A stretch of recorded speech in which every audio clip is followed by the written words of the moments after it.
रूप से एक ही बात कहना चाहूँगी कि हम लोगों ने यहाँ पे बहुत अच्छे अधिवक्ताओं की भी बात सुनी है और एक सामान्य बात की करें, हम लोग अधिकार की बात करें तो मैं सिर्फ इतना सा जानना चाहती हूँ कि कुछ दिनों पहले हम लोगों ने सबको जी को मालूम है एक एप्लीकेशन दी थी कलेक्टर को कि भाई अब भारत देश में लगभग 75 वर्षों में पूरी जनता शिक्षा विभाग में, प्रौढ़ शिक्षा विभाग में, समाज कल्याण विभाग में इतना पैसा बहाया है कि सब लोग लगभग शिक्षित हो गए हैं और बच्चों को भी अपने सर्व शिक्षण अभियान के माध्यम से हर एक बच्चे को पढ़ने की अनिवार्यता कर दी है।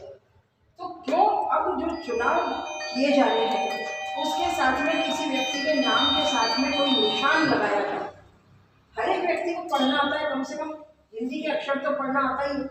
तो अब ये जो चुनाव के चिन्ह हैं इनकी बाध्यता क्यों है, ये मैंने एक सवाल उनको कहा कि भाई अब ये चुनाव चिन्ह हटा दीजिए, क्योंकि हर एक व्यक्ति इतना तो पढ़ना जानता है और सरकार ने लगभग 70 से 75 वर्षों में इतना पैसा शिक्षा के लिए बहाया है कि अब हमको केवल किसी निशान की जरूरत नहीं है। अब मैं आपसे इसीलिए मैंने एक सवाल पूछा था कि हमारे चुनाव और हमारे संविधान में राजनीतिक दल की क्या भूमिका है, वो बीच में क्यों आते हैं? सरकार बनेगी तो जो किसी भी राजनीतिक दल का अध्यक्ष है वो कैसे जनता से जाके वादे किया है? वो जनता से वादे क्यों करता है कि मेरी सरकार बनेगी तो मैं ये करूँगा? ये राजनीतिक दल क्यों बीच में है? उनकी संविधान में क्या व्याख्या है उस पर कभी भी कोई चिंतन नहीं करता। हम ये तो कह रहे हैं कि राजनीतिक दल भ्रष्ट हो गए, वहाँ पे इतना पैसा लिया जाता, कौन लेता है ये पैसे? अगर मेरे को चुनाव लड़ना है और मैं एक फार्म भर देती हूँ तो मैं चुनाव लड़ने की अधिकारी हूँ? एक चुनावी दल में, राजनीतिक दल में टिकट लेने के लिए उसको करोड़ों रुपए देना पड़ता है। ये व्यवस्था कहाँ से आएगी? इसमें संविधान की क्या भूमिका है, ये मैं जानना चाहती हूँ। ये जो भ्रष्टाचार फैल रहा है ये सारा राजनीतिक दलों के माध्यम से फैल रहा है और राजनीतिक दल की संविधान में क्या भूमिका है और उस पर आप सब वकीलों ने अभी तक सवाल खड़ा क्यों नहीं किया?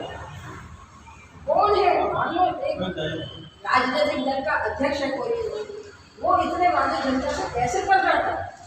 उसकी क्या रोल है? उस पर क्यों नहीं आप लोग चिंतन करते? आप कह रहे राजनीतिक दल भ्रष्ट हो। अरे राजनीतिक दल भ्रष्ट हुए तो राजनीतिक दल का जो सरकार है उसकी भूमिका में कहाँ महत्व है, कहाँ किस संविधान के परिपत्र में लिखा है, ये तो मेरे को बताइए। ये बताइए, कभी किसी ने इस पर रिसर्च किया क्या? अरे मैडम, घोषणा पत्र का प्रावधान है लॉ में, घोषणा पत्र जारी करेंगे तो सब्सक्राइब करना चाहिए। इसी घोषणा पत्र के अंतर्गत सारी बातें, घोषणा पत्र मैं भी खड़ी हूँ तो मैं भी अपना आपको मना चाहिए, ठीक है, लेकिन मैं तो ये जानना संविधान में व्यवस्था नहीं, संविधान में व्यवस्था है, आप संविधान पढ़ो पूरा। घोषणा पत्र जारी करने का प्रावधान है, कोई भी दल घोषणा पत्र जारी कर सकता है, वो आगामी योजनाएं बता सकता है, वो क्या करेगा वो बता सकता है, तभी तो वोट मिलेगा नहीं। जनप्रतिनिधियों से 1950 बना हुआ उसमें व्यवस्था है, भवन बना उसमें व्यवस्था है, संविधान की व्यवस्था है। तो घोषणा पत्र या बातें घोषणा पत्र घोषणा पत्र वही है। लेकिन राजनीतिक दल और सरकार के बीच में क्या कैसे मेरा मतलब एक सुझाव है मेरा, और हमने ये भी कहा था कि भैया जो राजनीतिक बैलेट पेपर है उसमें से चुनाव चिन्ह हट जाना चाहिए, उसमें से चुनाव चिन्ह अब जरूरत नहीं है, हर एक जनता पढ़ लिख चुकी है। ये इसके लिए प्रयास बहुत जरूरी है, चुनाव चिन्ह हट जाए।